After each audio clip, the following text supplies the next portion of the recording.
We're back, it's Monday evening, and it's Weather for Weather Geeks. It's the Mahoning and Shenango Valley's most in-depth weather forecast video, and boy, it was nice to see that sunshine today. It was fairly ineffective. I mean, temperatures did sneak above freezing in some parts of the area, but that gusty breeze definitely had a bite to it today. But good-looking day overall with a full supply of sunshine, and I captured a time-lapse of the sunset this evening from our Canfield Fairgrounds camera here with the snow still on the ground. Maybe not for not much longer. We'll talk about that in this video. But yeah, the sunset this evening just after 5:30 p.m. We're now past 5:30, and it's only a matter of time before we're going to have sunsets close to 6 o'clock. In fact, 3 weeks from tomorrow will be our first 6 o'clock sunset of the middle of the winter season. Our sunset tomorrow at today I should say at 5:32, 5:33, depending on your exact location. 3 weeks from today, 5:59, and on February the 18th, 5:59 becomes 6 o'clock for those evening sunsets. You know, we're gaining about 2 minutes or so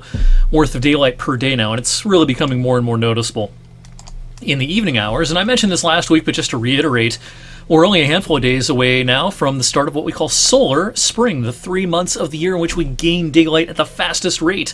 Starts during that first week of February, runs through the first week of May. Sunset at 6 p.m. again on February 18th, and our sunrises will back up to 7 a.m. by the tail end of February, getting set for the start of meteorological spring and the return of daylight saving time during the first couple of weeks of March. But we are still in the dead of winter right now. The current ice coverage pretty close to 80% on Lake Erie. It's been bobbing around 75 to 80% now for several days, ever since it got really cold, of course, last week. This may be kind of the high point of the season in terms of ice coverage on Lake Erie. And you know, I've had a lot of comments on Facebook about kind of disputing that very high number. And don't forget that the ice is particularly thick on the western end of Lake Erie and elsewhere. Even if the map shows mostly covered water by ice, there's still going to be some holes, and there's still going to be some open areas. And the ice has been moving around a lot, especially today. The wind today really blew around that ice. This animation runs from 9 a.m. to 3 p.m., showing the movement of the thickest, most concentrated parts of the ice block across central and eastern parts of Lake Erie. But there's a lot of open water, of course, right now. And again, I suspect our ice coverage has reached a crescendo because of the milder forecast for the rest of the month and probably the rest of the winter as well. In the meantime, our weather tonight is quiet for the time being. We do have a weak disturbance heading our way. It's producing some light snow up in Michigan, parts of Ontario, and Quebec. It will track our way overnight. There's actually a band of more intense snowfall, or snow squalls even, up across the UP of Michigan, the Upper Peninsula of Michigan. This is what's going to come through probably right around daybreak tomorrow morning and could give us some small accumulations. Here's one model depiction of the sequence of events tonight. It's kind of in two waves. The first one, that stuff that's over Michigan right now, probably comes through late this evening, 11 o'clock, midnight, 1, maybe 2 in the morning. Maybe gives us a half an inch, 3/4 of an inch. And then that second wave probably is closer to daybreak tomorrow morning. And once again, underneath this relatively thin band of snow, might you get another coating, half an inch or something like that? That's possible. We'll just have to watch for slick surfaces overnight into tomorrow morning, even though the snowfall amounts are going to be very, very modest. Our models here are in pretty good agreement that everyone probably sees an inch or less. You might get up to 2, perhaps, particularly over into Mercer County, north of I-80 especially. That'll be the exception, though. Most of our TV viewing area, this is probably an inch or less worth of snow between those two rounds, one late this evening and one towards daybreak tomorrow morning. Then we're kind of in between weather systems for our Tuesday afternoon and Tuesday night. Flurries could reemerge Wednesday morning, and this could be a day Wednesday when a snow squall may be a little more likely. As we head towards lunchtime and into the early afternoon, the snow squall parameters on a lot of our modeling kind of are maxed out across the northern tier of PA, but you know, there's a non-zero chance of a hefty squall impacting some parts of eastern Ohio and western Pennsylvania. Again, right around lunchtime or early afternoon on Wednesday. Could be some reductions in visibility and some brief but impactful accumulations of snow. I'm not looking for much again, but it's all about the impacts. And then things are looking pretty good on Thursday. It'll be a cold start, but a sun-filled afternoon.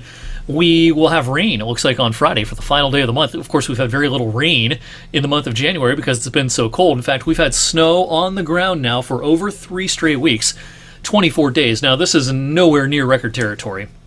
It's actually, though, the most consecutive days with snow on the ground since January into early February 3 years ago in 2022.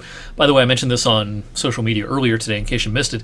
10 years ago, we were in the middle of 60-something consecutive days of snow. We had snow on the ground in the winter of 2014 into 2015 consecutively from the middle of January through the middle of March that year. That was the second of two pretty tough winters, and we really haven't had a legit tough winter ever since, although this January has certainly been impactful in terms of our winter weather. I think our snowpack's going to almost completely vanish in a lot of places by early next week. Now, where you have the deepest snowpack, especially in northern Trumbull, northern and eastern Mercer, you might still have some slush on the ground early next week, but in a lot of the area, we're finally going to see the ground by early next week. The rain on Friday will accelerate the process, and even though we're not going to be far above freezing very often in the coming days, we're going to pretty routinely get into the middle and upper 30s and lower 40s for daytime highs over the next several days, and that should do a number on the snowpack, as well as the expectations as we head into February. Now, I still don't think this is necessarily any sort of blowtorch weather pattern, but I think we're going to have some mild times, with a fair amount of frequency as we flip the calendar into the month of February. Now, January, we're running about 7 degrees cooler than average. December was about a degree or two above the average. Will we finish the 3 months of meteorological winter above the average despite a harsh January?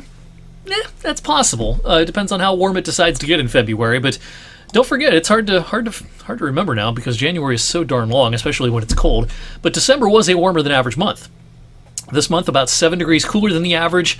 If we end up maybe 4 or 5 above average in February, the season as a whole might end up as near to slightly above the average. That remains to be seen. We'll recap the entire winter, including how I did on the annual winter forecast, of course, at the end of February and the start of March. In the meantime, thanks for watching on this Monday evening. Have a great rest of your night, and I'll see you right back here on Tuesday.